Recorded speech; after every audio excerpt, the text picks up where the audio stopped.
Hello everyone, welcome to LAC Chat. We have a key topic today, freedom of the press. And with us is our very own Matt Potter, Director of Democracy, Governance, and Human Rights. So Matt, can you tell us a bit about what's going on with freedom of the press in Latin America and the Caribbean today? Sure, thanks Katie. Overall, we're seeing unfortunately a decline in press freedom in the Americas, particularly in 2018. Mexico remains the most dangerous country in the world for journalists. There, at least 10 journalists were killed last year. Physical attacks and direct censorship against media outlets and journalists is on the rise in autocratic countries like Venezuela and Nicaragua. Nicaragua experienced the biggest fall in the world in the rankings compiled by Reporters Without Borders last year. And then we're also seeing more subtle forms of threats against press freedom in places like Brazil and Honduras, where harassment against journalists is on the rise, and where we're seeing increasing dissemination of disinformation through online platforms and messaging systems like WhatsApp, especially during sensitive times like elections. Those are disturbing statistics, Matt. Are there any bright spots? Yes, it's not all bleak. I think Ecuador is an example that's especially important to highlight. In February, the National Assembly there approved a new communications law that greatly enhances protections for freedom of the press and replaces one of the most restrictive in the hemisphere. And the week after, President Lenín Moreno there signed the Declaration of Chapultepec, which is a landmark declaration of support of freedom of expression.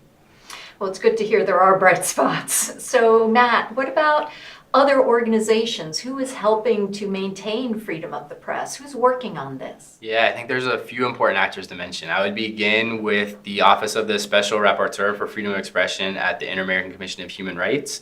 Edison Lanza and his staff play a key role in drawing attention to threats to freedom of the press in the region, and especially in working constructively with governments to create new policies and legal frameworks to enhance protections. That's a niche that they have that not many others can play. I think it's also important to highlight the work of civil society in the Americas. Independent monitoring have found that governments are responsible for approximately 55% of the violations to press freedom in the Americas, and as such it falls to civil society to do a lot of the monitoring and awareness raising of those threats.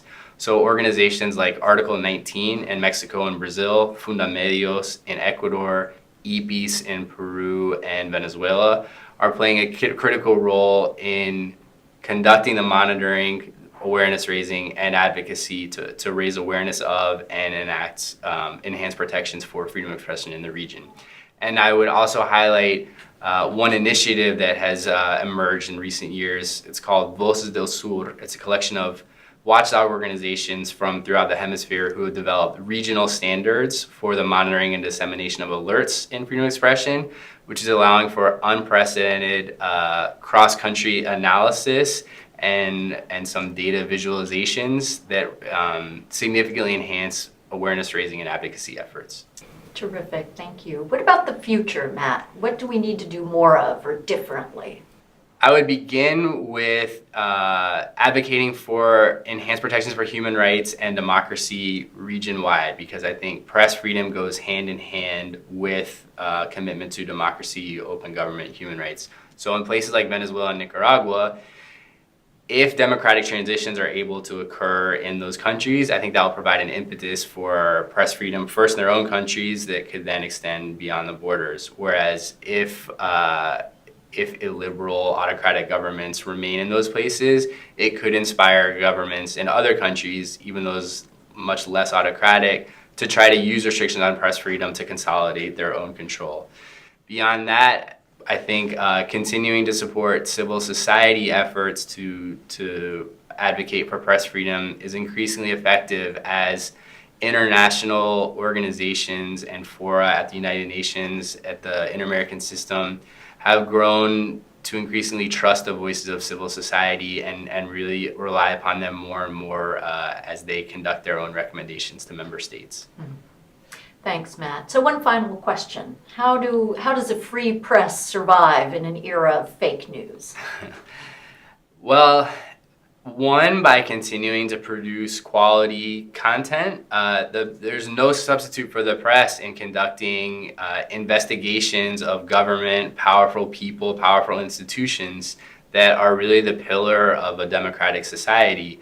But the role of the free press is to continue to dig up all of the critical information that only they can and to disseminate it, and to do so in a way with transparency of sources, with transparency of content, and a way to build trust with their audiences so that they can counter as best they can that narrative of fake news. Well, I'm glad we have you, Matt, to help us continue to fight for freedom of the press and democracy and human rights. Thank you, everyone, for joining us for LAC Chat.